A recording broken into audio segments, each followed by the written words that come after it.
Now that the Samsung Galaxy S20 Ultra is finally official, is it a good time to pick up a good deal on the Samsung Galaxy Note 10 Plus? What's up guys, Saf here on SuperSaf TV, and in this video we're going to be breaking down all of the key differences between these devices SuperSaf style. So initially let's look at the size of the devices. The Note 10 Plus is slightly wider, but the S20 Ultra is a larger device overall. It's taller, slightly thicker, and it also weighs more. Now, this is because it has a larger display, a 6.9-inch display versus the 6.8-inch display that we've got on the Note 10 Plus. Both of these are using dynamic AMOLED technology, and we do have a punch out. So this is the Infinity O design from Samsung. So there's a center punch out, which I personally don't mind. It's kind of out the way, doesn't take too much away from the screen. The S20 Ultra does have a slightly smaller punch out, if that matters to you. Both devices also have Quad HD Plus resolution. They are HDR10 Plus certified, so they're sharp, they're vibrant, colors are really good. But the S20 Ultra does have a very big advantage. It's something that we've been waiting for a long time from Samsung, and that is a high refresh rate display. So it can support up to 120 Hz. Now this 120 Hz will be at 1080p, so you are going to sacrifice some resolution here, but in exchange for that, you're going to be getting a much smoother experience. You've also got 240 Hz touch input, which again is going to make things a lot smoother. When you're scrolling through, when you're gaming, for games that support 120 Hz, things are going to be very smooth. And this is a big advantage that we've got here on the Samsung Galaxy S20 Ultra. Now let's look at the build and design. So we've got similar materials on both devices here, an aluminium frame with glass panels on the front and back. Both devices are also IP68 water and dust resistant. However, there are some key differences. Firstly, the Note 10 Plus, you've got more squared edges to go with the Note theme compared to the curved edges on the S20 Ultra. The Note 10 Plus also comes in a variety of colors. With the S20 Ultra, Samsung have only gone with a cosmic black and a cosmic gray, which are pretty plain looking, whereas the Note 10 Plus has that aura glow color, which is personally my favorite. Looks really cool. Different colors depending on the way the light hits it. And then we've got the camera arrangement. Now the Note 10 Plus has a very clean camera arrangement, very minimal across the side in a line, whereas the S20 Ultra has a very large rectangular camera module. Now this is probably the largest camera module that I've seen on any smartphone, and it does take up a lot of space. So when it comes to design, for me personally, it would have to be the Note 10 Plus because of all of those color options, as well as that much cleaner camera arrangement. However, the S20 Ultra has that large camera module because of the improvements in the way of cameras. So let's break down the differences here. Now, the Note 10 Plus has a quad camera arrangement. So we've got an ultra wide camera at 16 megapixels, a primary camera at 12 megapixels, a telephoto camera also at 12 megapixels, which is going to give you up to 2 times optical zoom or up to 10 times digital zoom, as well as a time of flight sensor, which is going to help with depth information. Now, the Note 10 Plus cameras have been very good. In particular, the ultra wide camera has been my favorite of 2019. Lots of detail, great colors. The S20 Ultra also has a quad camera setup, which has a similar function to the Note 10 Plus. So we've got an ultra wide, we've got a primary, we've got a telephoto, as well as a depth sensor, but these cameras are very different. So let's start off with the ultra wide. This is 12 megapixels, so we are losing out on a few megapixels compared to the Note 10 Plus, but we do have a larger size for the pixels. They're around 1.4 microns versus the 1 microns on the Note 10 Plus. Now, what that basically means is those larger pixels are going to be able to capture more light, so you're going to get better low light performance. The primary camera is 108 megapixels. That's a lot of megapixels, and you can shoot at that full 108 megapixel resolution, but by default, this is going to be set at 12 megapixels. And what that's going to allow is, once again, much larger pixel sizes. So it's going to combine 9 pixels into one, and you're going to get larger microns for the pixel sizes on the S20 Ultra when you're shooting at 12 megapixels. And Samsung have said that the sensor size on the S20 Ultra is 3 times larger compared to that of the S10 Plus. Now, This gives you some context of why that camera module is so big. And in addition to that, you do have the telephoto camera, which is going to give you up to 10 times hybrid optic zoom or up to 100 times super res zoom. Now this is absolutely insane. It uses prism technology, something that we saw on the P30 Pro as well as some of the Oppo Reno devices last year. It's going to allow you to get in very, very close to your subjects. It's at 48 megapixels, but once again, at default, you're going to be shooting at around 12 megapixels to make the most of the larger pixel size. And I cannot wait to spend some more time with the S20 Ultra's cameras. We've got a big change compared to what we had last year. Definitely let me know in the comments below if you want me to do a super SAF style camera comparison between the S20 Ultra and the Samsung Galaxy Note 10 Plus. And as soon as I've got the retail version of the S20 Ultra, I'll get straight on it. Now let's talk about the video. So the Note 10 Plus can shoot at up to 4K at 60 frames a second. A very good video camera overall. I'd say it's one of the best when it comes onto the Android side of things. The S20 Ultra can shoot at up to 8K, which is once again absolutely insane. Having that amount of resolution on a smartphone, mind-blowing. Really looking forward to checking it out. And you've also got some improvements. So you've got an improved super steady mode, which is going to give you more steady video compared to that of the Note 10 Plus. You also have a pro video mode, so you're going to be able to dial in your settings. This is something that Samsung did have previously, but they kind of took away, and now they are bringing it back with the S20 Ultra. I'm not sure whether this is going to come to the Note 10 Plus via a software update. Not sure about that yet. You've also got a feature called single take, which might be useful to some. This is where you can shoot from multiple different cameras on the S20 Ultra at the same time. And the idea behind this is if you want to capture a moment and you want some pictures, you want the ultra wide, you want a bit of a boomerang as well, you're going to be able to do this all in one go and then share it straight away onto social media. I personally don't know how often I'm going to use this feature, but hey, it's a new feature that's there. And we've also got some improvements for the front-facing camera. So we've got 10 megapixels on the Note 10 Plus.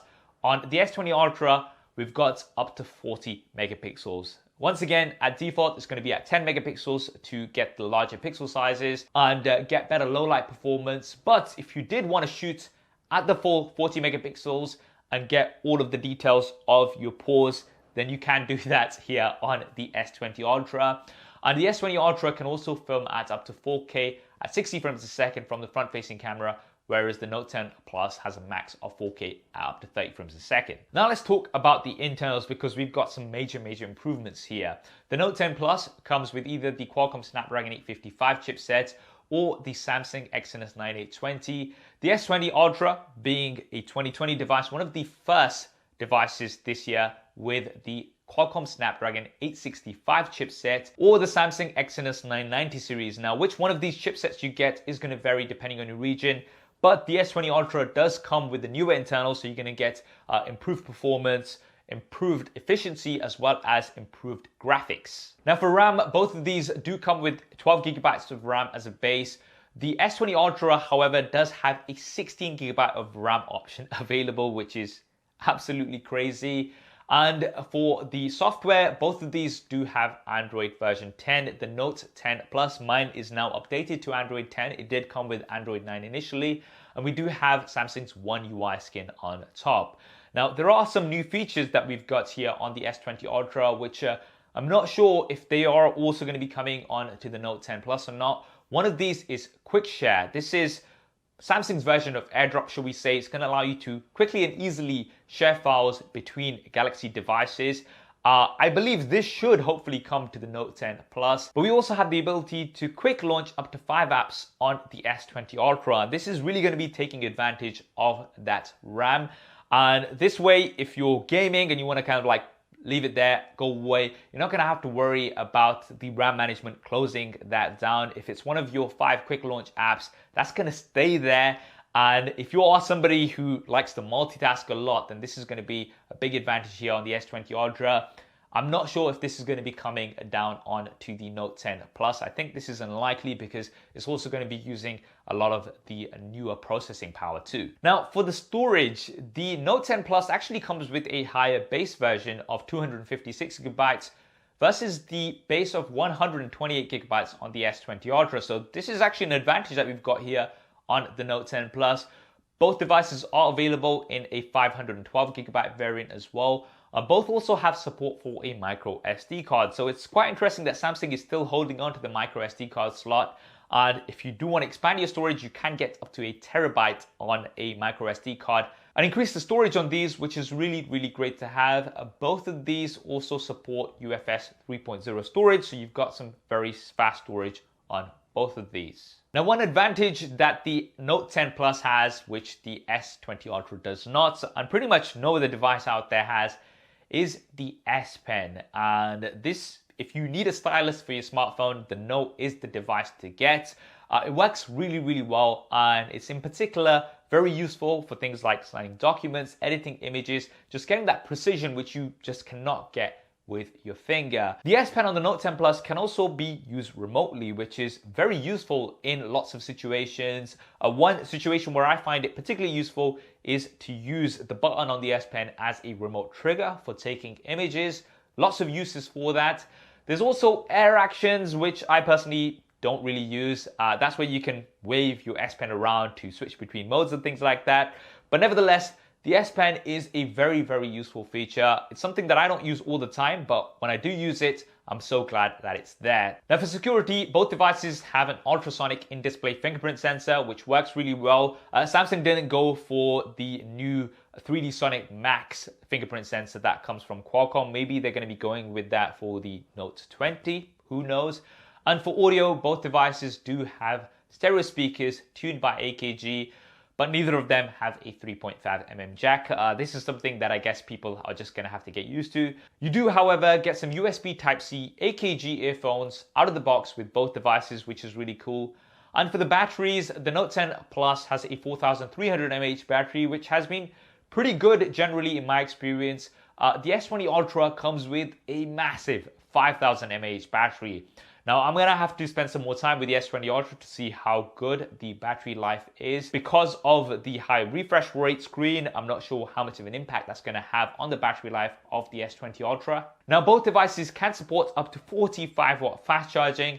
However, out of the box, you are gonna be getting a 25 watt charger.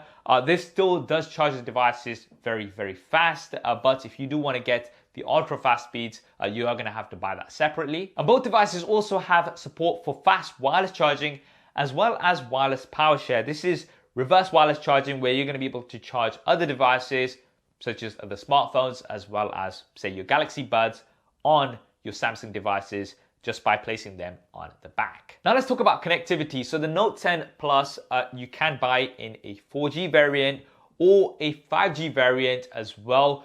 These are separate. The S20 Ultra is only going to be coming in a 5G supported variant. So of course it's also going to have support for 4G, but you're not going to have the option of not having 5G, shall we say.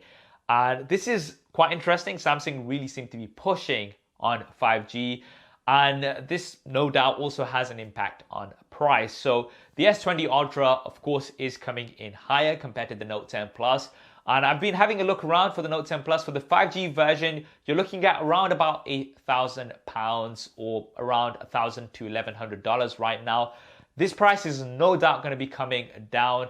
And if you do want to go for just the 4G version and you're not too bothered about 5G right now, then you're going to be paying even less. Around £700 to £800 or dollars is currently what it's going for, depending on where you get it. I'll try to drop some links in the description below.